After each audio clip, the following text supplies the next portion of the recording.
Terima kasih masih di Sapa Indonesia Pagi, Saudara. Untuk membahas terkait dengan ini, Saudara, bahwa kemarin juru bicara KPK menemui warga Pati yang menggelar aksi unjuk rasa di depan gedung Merah Putih KPK.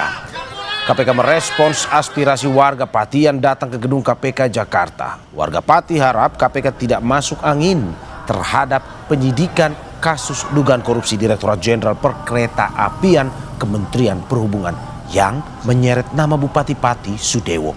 Menanggapi hal ini, KPK bilang penyidikan perkara masih berproses dan tak berhenti. Jadi kami pastikan penyidikan perkara tersebut tidak berhenti, penyidikan perkara tersebut masih berproses. Dan kepada Bapak Ibu dan teman-temanku sekalian dari masyarakat Pati, jika ada informasi tambahan yang kiranya dapat menjadi pengayaan bagi KPK dalam penanganan perkara tersebut, tentu kami sangat terbuka. Untuk membahas lebih lengkapnya bagaimana penegakan hukum seperti KPK merespons desakan warga terkait kasus korupsi DJKA yang menyeret nama Bupati Pati Sudewo, kita bahas dengan mantan penyidik KPK Yudi Purnomo. Selamat pagi Mas Yudi. Pagi Mas Mario. Terima kasih sudah bergabung di Dialog Sapa Indonesia Pagi pada hari ini. Mas Yudi, kemarin kalau kita lihat bahwa sejumlah warga Pati datang berunjuk rasa di depan gedung KPK meminta agar KPK mengusut tuntas dugaan korupsi DJKA yang menyeret nama Bupati Pati Sudewo. Menurut Anda dengan desakan seperti ini, apakah mungkin saja membuat KPK atau berpengaruh pada penyidikan yang dilakukan oleh KPK? Ya, wah seharusnya ini sangat berpengaruh ya, karena walaupun sudah dihapus dalam Undang-Undang 19 tahun 2019, nah tetapi sebelumnya di Undang-Undang 30 tahun 2002 itu bahwa salah satu ya prioritas penanganan kasus KPK, kewenangannya adalah terkait dengan kasus korupsi yang mendapatkan perhatian masyarakat. Jadi bagi saya kasus ini kan tentu mendapat perhatian masyarakat, dalam hal ini Pati ya, yang ingin supaya ya daerah mereka itu bebas dari korupsi. Dalam hal ini kan kita tahu kan KPK juga sudah melakukan berbagai macam pengembangan ya dari kasus DJKA ini, dan sudah ada beberapa yang menjadi tersangka bahkan sudah dibawa ke pengadilan.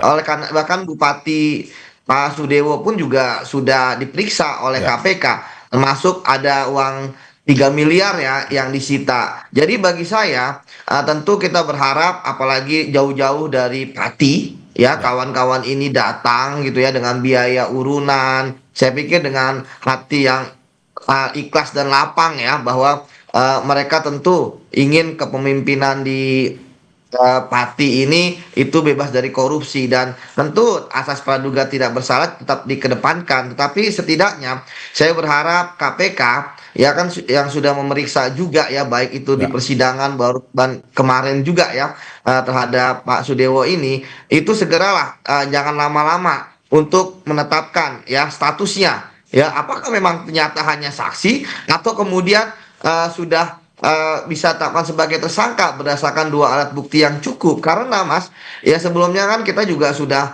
mendengarkan misalnya sebelum jubir ini kan dari Direktur Penyidikan KPK sekaligus PLT Penindakan ya, Bang Asep ya, terkait dengan adanya pengembalian uang, bahwa pengembalian uang itu tidak menghapus pidananya. Seperti itu Mas Mario. Mas Yudi, Anda mau mengatakan bahwa sebenarnya dalam desakan yang dilakukan oleh warga Pati ini mungkin saja status dari Bupati Pati itu punya potensi menjadi tersangka?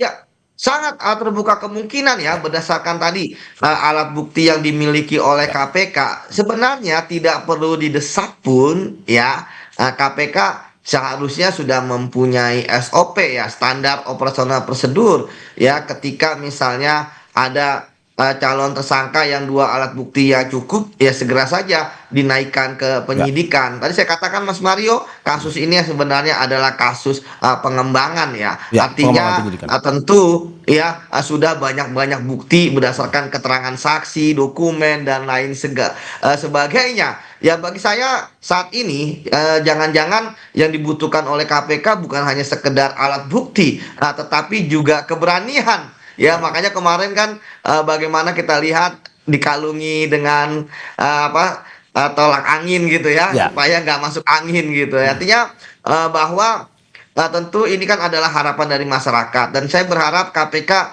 tidak mengecewakan masyarakat karena kita tahu bahwa saat ini kan KPK sedang naik-naiknya kepercayaan dari masyarakat. Begitu Mas Mario. Oke, Mas Yudi, ini menarik karena Anda tadi sudah menyinggung sedikit terkait dengan 3 miliar itu. Dalam persidangan disebutkan bahwa Bupati Pati Sudewo menerima komitmen fee sebanyak 3 miliar, tapi memang sudah dibantah langsung oleh Bupati Pati. Pun juga bahwa pengembalian uang yang dilakukan oleh Bupati Pati. Kalau kata Bupati Pati sendiri bahwa komitmen fee yang diterima dibantah bahwa ini adalah pendapatannya dari DPR saat itu. Nah, menurut Anda bagaimana, apa yang harus dilakukan KPK untuk apa yang diduga bahwa Bupati Pati ini menerima suap, ini bisa penyidikannya bisa lebih dalam dan bisa menemukan apa faktanya, itu apa yang harus dilakukan KPK? Ya, Mas, memang kan biasa ya, seseorang itu saat ini kan Pak Sudewo masih saksi ya untuk membantah ya dari apa-apa yang dimiliki oleh KPK, tidak mengakui dan sebagainya. Inilah yang selama saya di KPK kan tidak pernah mengejar pengakuan. Ya, kalau ngejar pengakuan, seseorang tidak mengakui langsung tutup laptop, BAP, print, selesai kan begitu Mas Mario. Tapi kan tidak. Benar seperti tadi pertanyaan Mas Mario bagus. Apa yang harus dilakukan oleh KPK? Ya, yang pertama kalau terkait dengan harus membantah alibinya ya bahwa itu adalah gaji DPR. Segera minta kepada Sekjen DPR gaji-gajinya dan sebagainya. Apakah betul uang tunainya itu bentuknya apa?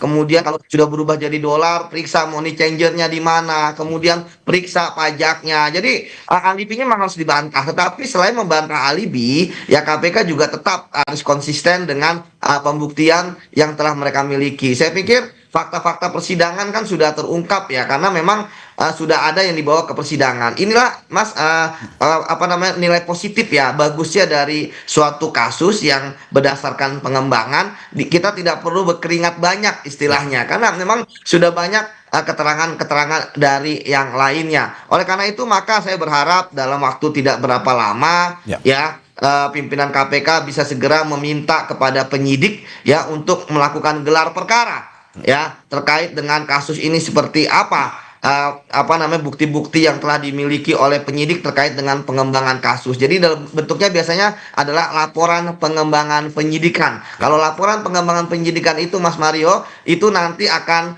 langsung mengarah ke siapa saja calon tersangka berikutnya dari penyidikan yang sedang berlangsung ini. Oke, berarti Mas Yudi, Anda mau bilang bahwa ini tidak sebuah kebetulan ya, di saat satu sisi Bupati Pati sedang ya ada permasalahan lain di daerahnya, tiba-tiba Bupati Pati juga terseret dugaan kasus DJK. Ini bukan suatu kebetulan, tapi hanya merupakan sebuah pengembangan penyidikan aja ya. Mas, apalagi kan juga sebelumnya kan persidangan tahun 2023 ya.